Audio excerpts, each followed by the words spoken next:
Mais uma vez, vocês estão felizes? Amém. Amém.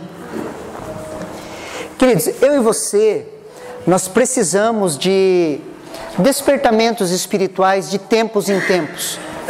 Quando nós olhamos para a nossa caminhada, nós precisamos daquilo que nós chamamos de períodos de avivamento. Nós precisamos de tempos em tempos de despertamento. Eu, quando voltei para a igreja, foi em agosto de 2003, queridos. Então esse ano vai fazer 21 anos. E nesses 21 anos, queridos, servindo a Deus, nesses 21 anos eu percebo que eu precisava de despertamentos e precisei ao longo do tempo de avivamentos na minha vida. Nesses 21 anos eu vim percebendo, queridos, que volta e meia, queridos, nós precisamos de um up de Deus, sim ou não? Sim. Você tem percebido isso também?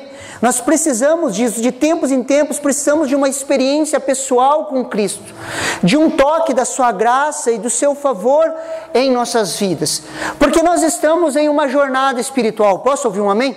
Queridos, nós estamos caminhando em uma jornada espiritual. Olha o que Efésios, capítulo 2, do versículo 8 ao 10 nos fala. Carta de Paulo aos Efésios, no capítulo 2, do verso 8 ao 10.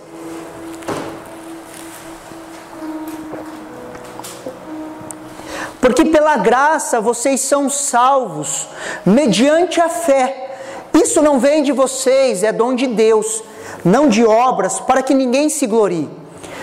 Pois somos feitura dele, criados em Cristo Jesus para as boas obras, aos quais de antemão preparou para que andássemos nela. Queridos, a salvação, ela não é o fim. Sim ou não? A salvação não é o fim, mas o começo de uma nova vida. Aonde iniciamos uma nova jornada, queridos. É o começo de uma nova vida, aonde somos chamados para viver em boas obras. Quando nós nascemos de novo, queridos, nós entramos em um projeto, queridos, que tem aproximadamente 6.000 anos, queridos. Desde a queda do homem até o período que nós vivemos, teologicamente, queridos, tem aproximadamente 6.000 anos. Nós somos inseridos nesse projeto, estamos caminhando nas boas obras. Sim ou não? Estamos caminhando. A grande questão é, o que são as boas obras? Para que a gente possa andar nela. Queridos, as boas obras, elas não são regras morais. Posso ouvir um amém? As boas obras, queridos, não são moralidade. Por mais que exista um ethos protestante, ou uma ética protestante no nosso meio, queridos, por mais que exista essa ética fluindo no nosso meio, a nossa nova vida em Cristo não se resume a regras morais. Por quê, pastor? Porque você vai encontrar pessoas com uma regra moral lá fora que não conhecem a Cristo. Você conhece pessoas moralmente corretas? Que algum louco ainda fala assim, pastor, conheço um que só falta Jesus, queridos. Falta tudo então. Só que o cara tem uma régua moral lá alta. Ele paga bem seus impostos, ele cuida bem dos seus filhos, ele trabalha, é um profissional excelente, sim ou não? Você conhece bons profissionais que não são crentes? Sim, porque eles têm a régua moral lá em cima. Então as boas obras, queridos, elas não se tratam de moralidade.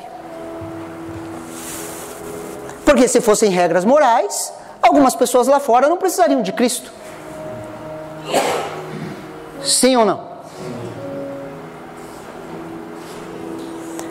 As boas obras, queridos, não são uma conduta conservadora. Por mais que a gente se identifique com alguns pontos conservadores, nossa nova vida em Cristo nos leva além disso. Sim ou não? Nos leva muito além disso, queridos. Podemos emprestar princípios ao conservadorismo, mas eu e você vamos muito além. Por quê? Porque você vai ver um monte de homem conservador defendendo a família, mas tendo amante. Sim ou não? Nós vamos além, sim ou não? Fala amém aí, eu creio que você vai além. Nós vamos muito além, queridos. Nós defendemos a família e amamos a família. Sim ou não? Sim. As boas obras não são assistencialismo. Por mais que eu e você somos chamados para cuidar do órfão, da viúva e do pobre, as boas obras não se resumem a assistencialismo. Estão me entendendo? A essência da nova vida, queridos, não é assistencialismo.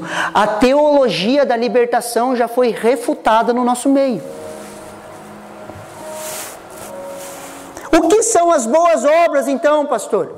As boas obras são o fruto dos discípulos de Cristo sendo manifestados na terra. O fruto dos discípulos de Cristo sendo manifestado na terra. Olha o que Mateus capítulo 6, versículo 10 nos fala. Olha que interessante, queridos. Um versículo bem simples. Venha o teu reino, seja feita a tua vontade, assim na terra como é no céu. Queridos, existe uma perfeita vontade sendo feita no céu? Sim ou não? Existe um modelo a ser copiado? Sim ou não? Existe algo acontecendo, uma movimentação acontecendo nos céus, que é a boa vontade de Deus, que ela precisa ser manifesta na terra. Quem tem acesso aos céus? Aqueles que nasceram de novo. Nós estamos assentados com Cristo em lugares celestiais. Nós recebemos da parte de Cristo como sacerdotes e manifestamos na terra como reis. Por isso que nós somos um reino de sacerdotes. Quando você fecha a porta do seu quarto em oração, Deus fala com você, sim ou não? Quando Ele fala com você e você aplica isso no seu dia a dia, você está reinando em vida. Eu gosto de um exemplo bem simples, do perdão. Você chega como sacerdote diante de Deus, alguém te ofendeu, você ora a Deus, sim ou não? Adianta brigar, queridos? Deus, eu não vou perdoar, é Ele que está errado, adianta? Você vai perder tempo. O que Deus vai falar? Perdoa. Se você argumentar um monte, o que Ele vai falar? Perdoa. Você recebeu a direção daquilo que está acontecendo nos céus, você recebe como sacerdote, sim ou não? Quando você sai do teu quarto de devocional e vai para fora e você perdoa, o que você está fazendo? Você está reinando em vida, manifestando o céu sobre a terra. Sim ou não? Então existe essa vontade que precisa ser manifesta na terra. Como isso é feito na terra? Através da igreja, através dos discípulos de Cristo. Esse é o plano original. Quando manifestamos essa vontade. E isso se chama avivamento. Pastor, eu pensei que avivamento era sair girando na igreja. Aleluia, as pessoas caindo e mover. Queridos, isso se chama manifestação do Espírito Santo. Nós cremos, eu creio, queridos. Eu creio que é a manifestação. Eu creio que o Espírito Santo age, eu creio que Ele toca. Eu creio até que você pode ficar arrepiado assim, queridos. É uma sensação boa, sim ou não? Só que são manifestações. O avivamento é quando a vontade de Deus, que é feita na terra, nos céus, se manifesta na terra. Expulsar demônio é bom, queridos? É. Só que não é avivamento. O que eu mais fiz, eu acho que na igreja, foi expulsar demônio, queridos. Lembra quando Jesus foi acusado de ser chamado de Beelzebul? Sim ou não? Sim. Sim ou não? Sim. Quando ele foi acusado de ser chamado Beelzebul, o que ele falou?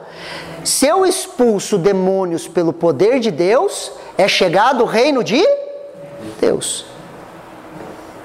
O expulsar demônios, queridos, é o começo ou o indício que o reino de Deus está chegando. Só que o avivamento não é o expulsar, o avivamento é quando o reino de Deus chega na vida da pessoa. Amém. Sim ou não? Sim. Quando nós estamos fazendo atos proféticos, as coisas acontecendo brigando espiritualmente, não é avivamento, é batalha espiritual. Quando o reino de Deus se manifesta, aí nós vemos avivamento. Por isso que nós não paramos na batalha espiritual. Nós temos um passo a mais. Posso ouvir um amém? Amém. Vendo isso, queridos, nós entendemos que Jesus tem 3 chamadas ou 3 estágios para as nossas vidas. 3 estágios. O primeiro, venha a mim. Olha o que Mateus capítulo 11, versículo 28 ao 30 nos fala. Venham a mim, todos vocês que estão cansados e sobrecarregados, e eu os aliviarei.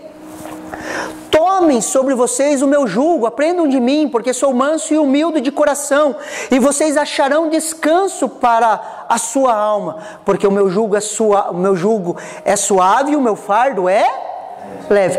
Esse é o primeiro chamado, queridos. A maioria dos crentes, eles se encontra nessa situação, se encontra nesse estágio. A maioria dos crentes, queridos, se encontra nesse estágio. E a maioria de nós o encontrou em uma situação ruim, sim ou não? Onde estávamos cansados, sobrecarregados, nós fomos e tivemos um encontro com Cristo. Ele balançou o pão e o peixe e você veio por uma necessidade. Não tem problema nenhum, queridos, nós encontramos a Cristo ou Ele nos encontrou, independentemente da sua teologia. Por quê? Porque nós estávamos cansados e sobrecarregados. Se a sua vida tivesse boa, queridos, você não ia procurar Cristo. Você ia estar vivendo do mesmo jeito que você estava vivendo antes. Sim ou não? Por isso que necessidades são boas. Por isso que quando você estiver orando por 3, queridos, talvez você vai ver a vida da pessoa azedando. E você vai falar, pastor, comecei a orar pela pessoa e a vida dela piorou. Aleluia! Se tivesse funcionando tudo bem, ela não encontraria Jesus. As necessidades nos levam a Ele. Sim ou não? Sim. Estávamos cansados emocionalmente, queridos, falidos. Só que a maioria dos crentes para nisso. E nós temos um segundo chamado, que é o vinde após mim. Olha o que Lucas capítulo 9, 23 ao 25 nos fala. Jesus dizia a todos: se alguém quer vir após mim, negue-se a si mesmo. Dia a dia tome a sua cruz e siga-me.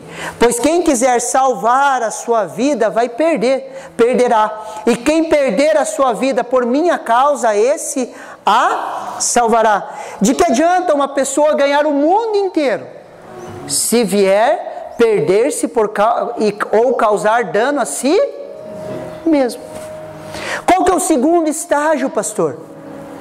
Vinde após mim. O primeiro é o que? Venham a mim. Vocês estão cansados, sobrecarregados? Venham a mim. E eu vou aliviar vocês. Depois que ele alivia, Jesus continua caminhando. E ele fala o que?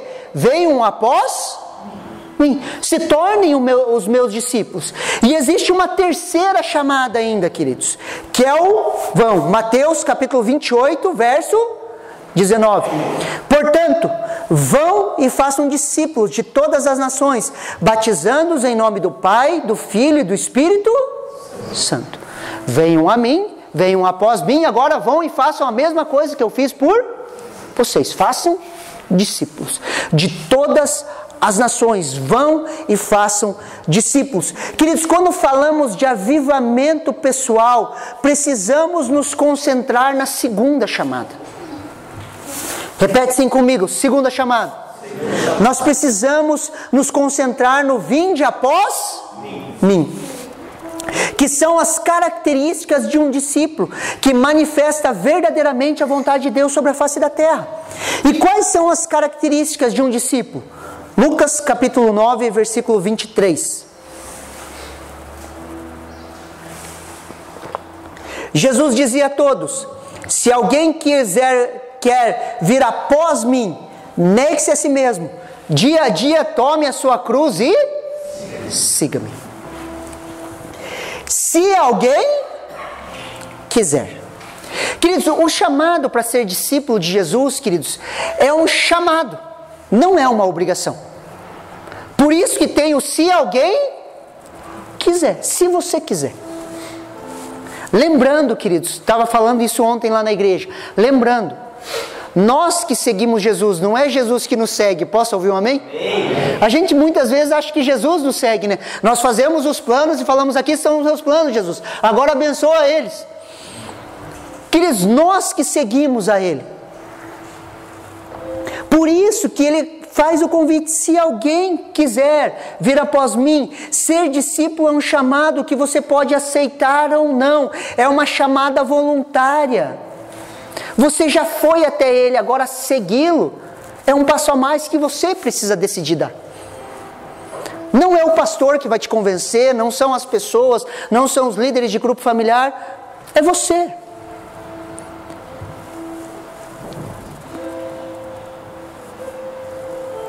E qual que é esse chamado? Primeiro, negue-se a si mesmo. Queridos, um verdadeiro discípulo de Jesus, ele não vive para si. Ele não vive para si. Ele nega a si mesmo todos os dias. Um discípulo, queridos, não vive para si, ele vive uma vida rendida a Cristo. Não é mais o que eu acho, e sim o que a palavra de Deus me diz. Queridos, quando a palavra de Deus, queridos, ela afirma algo, queridos, e eu penso diferente, o que eu faço? Eu me rendo à palavra de Deus. Deus tem uma vontade, sim ou não? Se Ele tem uma vontade, eu e você perdemos a nossa autonomia. Porque Ele tem uma vontade. Pastor, mas parece tão ruim. Deixa eu falar uma coisa para você. Negar a si mesmo é onde nós encontramos vida. Fala um amém aí. Amém. Emocionalmente, queridos, nós encontramos vida quando nós negamos a nós mesmos. Por que nós estamos cheios de frustração, cheios de mágoa, machucadura? Por quê? Porque nós estamos tentando salvar as nossas vidas. Só que se nós entregamos as nossas vidas ao pé da cruz, queridos, nós encontramos saúde emocional. Queridos, perdoar é bom, sim ou não? Faz bem para a sua alma, sim ou não? Mas se você não negar a você mesmo, você não vai perdoar.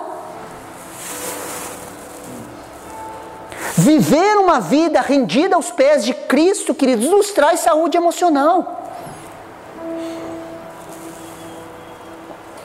Negar a si mesmo é perguntar a vontade de Deus. Deus, qual é a sua vontade? Para que ela seja manifesta na terra.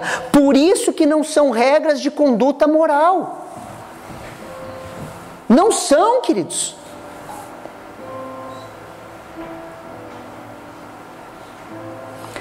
Você sabia que tem... Imagine, queridos, tem dois crentes aqui, duas ovelhinhas. Uma aqui e uma ovelhinha aqui. Duas ovelhinhas. Estão passando pela mesma situação. Você acha que a resposta de Deus para a vida deles vai ser igual? Não. Não. Se fosse fácil, a gente colocava regras aqui, ó, o crente não pode fazer isso, o crente não pode fazer aquilo, o crente não pode fazer aquilo. Não precisava nem pregar, queridos, era só mandar cartilha via WhatsApp, cada um lia e vivia a sua vida.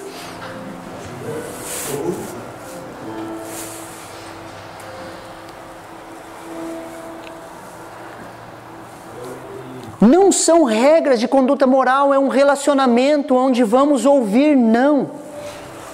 Posso fazer uma pergunta franca para você? Sim ou não? Qual que foi o último não que Deus te deu? Se você não lembra, pastor, não lembro. Você pode ter certeza que você não está servindo a Deus, você está servindo a sua alma.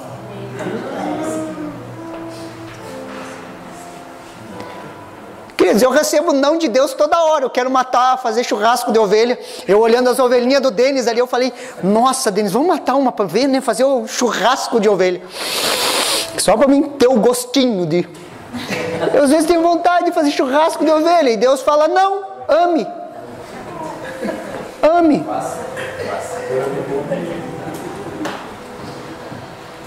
Querido, você tem conflito na sua casa às vezes? Sim. Sim ou não? Normal. Na medida do possível é normal. Tudo certo. Na medida do possível, né? Sem exageros, é algo normal. Sim ou não? Queridos, você fica emburrado. Você vai reclamar. Ah, faço tudo, olha o tipo, não sei o que, não sei o que. Você vai reclamar, o que acontece? Se você for reclamar para Deus, o que Deus vai falar para você? Não reclame, perdoe. Ame, exerça. Sim ou não? Não é negar a nós mesmos? A saúde de relacionamentos não é negar a si mesmo? Se duas pessoas quiserem fazer a sua vontade dentro de uma casa, o que vai acontecer? Briga, problema. Se duas pessoas negarem a si mesmo dentro de uma casa, o que vai acontecer? Vida e paz. Não é verdade? Qual que foi o último não que Deus te falou? Espero que tenha sido hoje de manhã. Porque senão nós estamos servindo a algo que nós criamos dentro da nossa cabeça. Um Deus de plástico que nós construímos, segundo a nossa vontade. A não ser que você seja um ser iluminado e a sua vontade e a vontade de Deus se alinharam. Que eu acho difícil, queridos. O único que se alinhou com a vontade de Deus foi quem? Jesus. E no Getsemane o que aconteceu? Um conflito de vontades. O autor de Hebreus vai falar que mesmo sendo filho de Deus, ele clamou com alta voz, choro, para aquele que poderia o livrar da morte. Esse o ouviu pela sua reverência, mas disse não. Jesus recebeu o não de Deus. Afasta de mim esse? Não. Se Jesus, queridos, recebeu o não, imagine eu e você com essa espiritualidade toda que nós temos.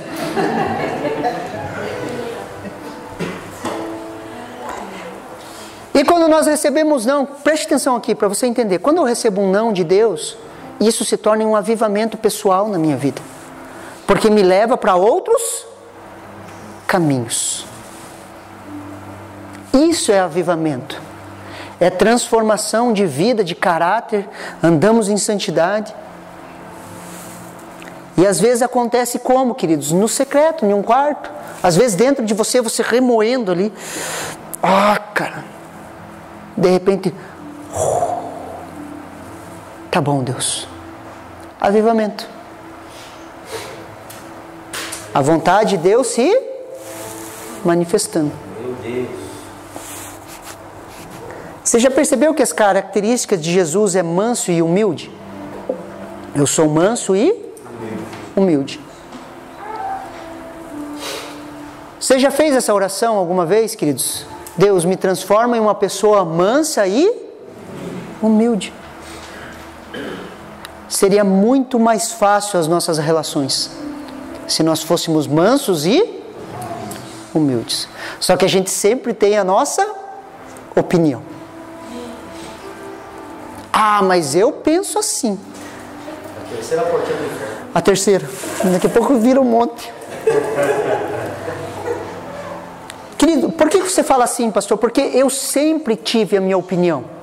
Queridos, eu sempre fui, eu sempre fui muito quieto, mas eu sempre gostei de discutir. E uma vez Deus me falou muito claro, por que você quer ter a razão sempre? Queridos, e para quebrar essa mentalidade, queridos, de você olhar para o outro e falar assim, cara, ele pode ter razão. Aleluia. Porque Jesus era manso e humilde. Se Jesus não fosse manso e humilde, ele não aguentava Pedro, queridos. Não aguentava. Se o pastor não for manso e humilde, queridos, se meu pastor não fosse manso e humilde, ele não me aguentava.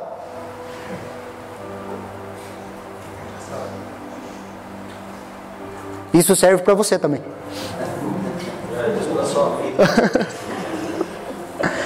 E o texto continua: e tome a sua cruz. Na nossa cultura, queridos, nós não entendemos muito isso porque nós não vemos isso. Mas naquela época, queridos, uma pessoa carregando a sua cruz, quando ela passava com a cruz, o que as pessoas falavam? Está a caminho da morte. O Império Romano, queridos, crucificou centenas de milhares de pessoas. Era um costume na época. Então, quando você via as pessoas condenadas carregando a cruz, o que você ia falar? Cara, vai morrer. Está no corredor da morte. E isso é uma realidade de um discípulo de Cristo, queridos. Não vivemos mais para nós mesmos, mas carregamos a morte nas nossas costas. Morremos para essa vida. Olha o que Gálatas capítulo 2, versículo 19 ao 20 nos fala. Porque eu, mediante a própria lei, morri para a lei, a fim de viver para Deus. Estou crucificado com Cristo. Logo já não sou mais eu quem vive, mas Cristo vive em mim. E esse viver que agora tenho na carne, vivo pela fé no Filho de Deus, que me amou e se entregou por mim. Paulo estava falando aqui, queridos, que ele morreu para a autojustificação da lei, que ele morreu para a lei para viver para Deus. Agora Cristo vive através dele. Por quê? Porque ele considera a sua vida crucificada com Cristo.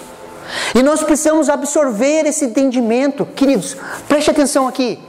Cristo vive através de nós. Fala um amém aí para mim achar que você está acreditando. Queridos, nós estamos crucificados com Cristo, amém? Agora a vida que nós vivemos pela fé no Filho de Deus, que vive através de nós. Queridos, Cristo vive em nós e através de nós. E essa vida que vivemos nessa terra para manifestar a Cristo. Somos o ponto de contato entre a terra e os céus. Queridos, quem que era o ponto de contato entre a terra e os céus quando Jesus estava aqui? Ele, sim ou não? Aonde ele tocava, o milagre acontecia, sim ou não? As coisas aconteciam. Tanto é que ele foi crucificado entre os céus e a terra. Ele não tocava nem na terra, nem no céu. Ele foi crucificado entre os céus e a terra. Hoje eu e você somos representantes de Cristo. Cristo vive através de nós, queridos. E a vida de Cristo se manifesta através das nossas vidas. Por isso, quando você orar por uma pessoa, creia que a vida de Cristo vai tocar na vida dela. Sim ou não? Sim. Quando você falar com uma pessoa, queridos, é Cristo falando com ela. Sim ou não? Se estamos crucificados, não vem mais nada de nós, vem dele, queridos, ele vai se manifestar. E nós vamos ver pessoas sendo tocadas, curadas, restauradas. Você vai discipular pessoas, você vai falar com pessoas e elas vão crescer espiritualmente. Queridos, isso é maravilhoso. Por isso que nós morremos para a velha vida, queridos. E por que morremos? Porque entendemos que o Filho de Deus, Jesus Cristo, se entregou por mim e por você. O que nos move a subir na cruz é esse entendimento, que o Filho de Deus morreu por mim e por você. Por amor a Jesus, eu e você morremos também em uma cruz. Nós ofertamos a nossa vida, nós entregamos a nossa vida por amor a Ele. Sim ou não? E é a cruz, queridos, que define se sou discípulo ou não. Olha o que Lucas capítulo 14, versículo 26 ao 27 nos fala. Se alguém vem a mim e não ama mais do que amo ao seu pai e a sua mãe, e a sua mulher, e os seus filhos, e os seus irmãos, e as suas irmãs, até a sua própria vida, não pode ser o meu discípulo. E quem não toma a sua cruz e vier após mim, não pode ser o meu. Queridos, esse texto é literal, sim ou não? Sim ou não? Você já meditou nele? Se a gente não amar a Jesus, mais do que os nossos pais, os nossos filhos, todas as pessoas que estão ao nosso redor, queridos. Nós não seremos os seus discípulos. Lembra lá que eu falei que a maioria das pessoas para na primeira fase? Venham a mim todos que estão cansados e sobrecarregados. A maioria dos crentes está no berçário, queridos, esperando a bênção de Deus, que Deus abençoe a vida deles, que eles recebam uma bênção. Eles estão ali no berçário. O vir após mim, queridos, é negar a nossa vida, se tornar discípulo, amar a Cristo acima de todas as coisas. Queridos, a primeira vez que eu peguei a minha primeira filha no colo, queridos, eu tive uma crise. Eu falei, como eu vou amar Jesus mais que eu amo ela?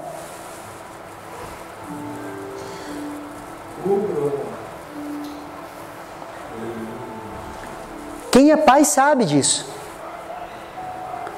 A mãe nasce pronta, queridos, está ali na barriga, está mexendo, já está amando. O pai, queridos, é quando a criança vem no colo. Sim ou não? Sim. Primeira vez que você é pai, queridos, você fala assim, não está ali, né? Mas quando você pegar no colo, queridos,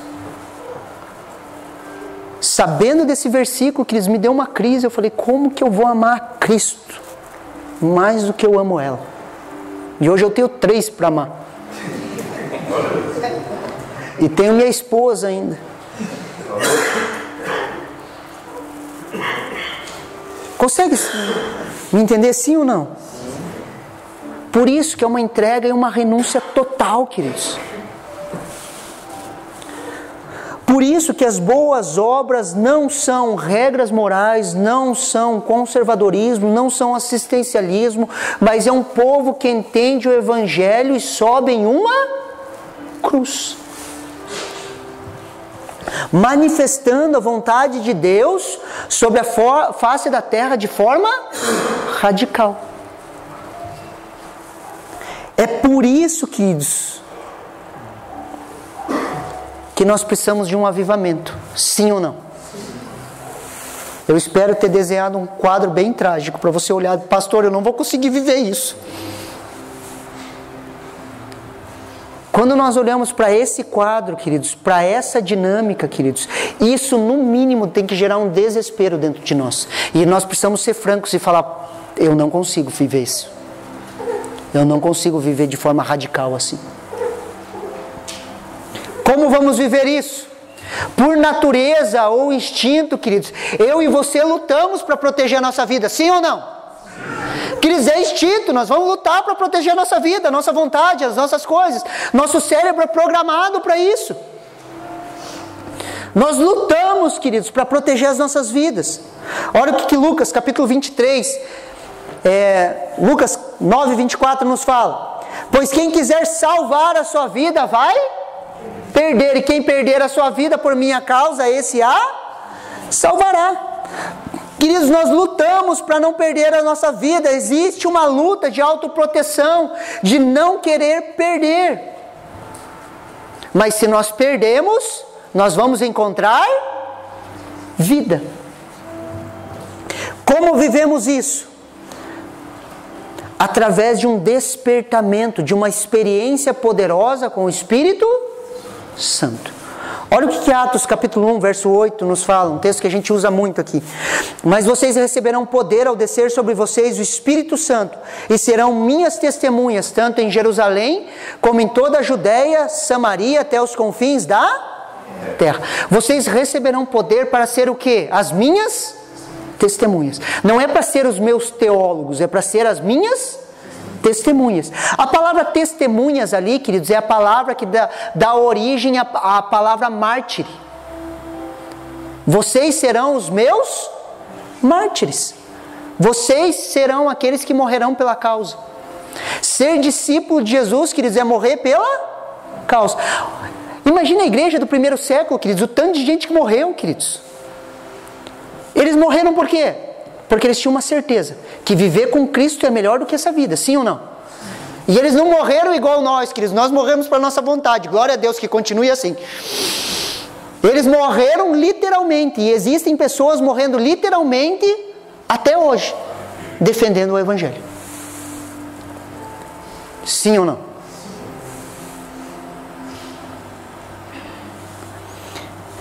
Vocês receberão poder. Poder é dunamis, queridos. É poder de mudança, poder de transformação. Por isso que eu e você precisamos de um empoderamento. Repete assim comigo, empoderamento. Queridos, nós precisamos de um empoderamento, que o Espírito Santo venha de forma poderosa sobre nós. Aquele que mentia agora não minta mais. Aquele que roubava não rouba mais, mas trabalha com as mãos, faz o que é bom para compartilhar com o próximo.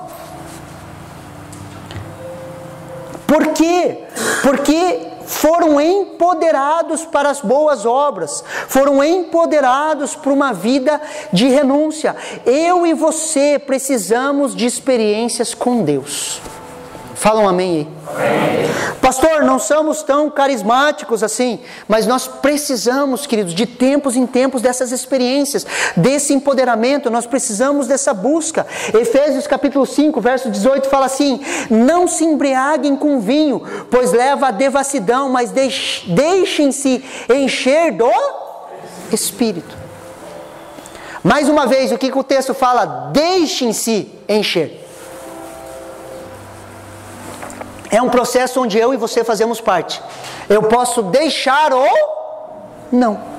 E a orientação de Paulo é: deixem-se encher, encham-se do Espírito. Nós precisamos, queridos, ver uma necessidade, nós precisamos compreender que nós temos essa necessidade de ser cheio, porque senão nós não vamos viver essa vida com Cristo. Sabe por quê, queridos? E é um grande problema. O problema não é o não ter. O problema não é o não ter. O problema é você não ter e você achar que tem.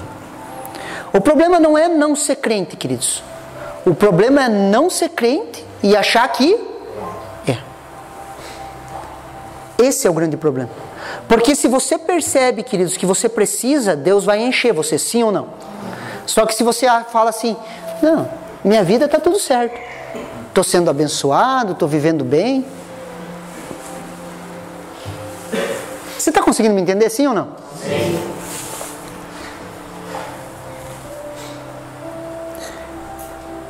O que precisamos, queridos, é de um despertamento. E eu quero finalizar, queridos, com Lucas capítulo 5, verso 31 e 32. Olha o que a palavra de Deus fala.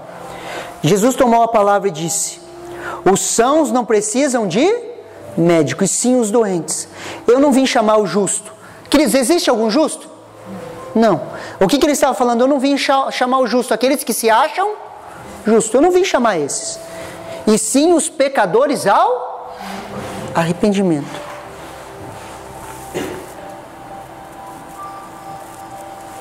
Eu tenho um avivamento pessoal e um despertamento quando de forma sincera eu me vejo como um doente, como aquele que precisa de um toque de Deus.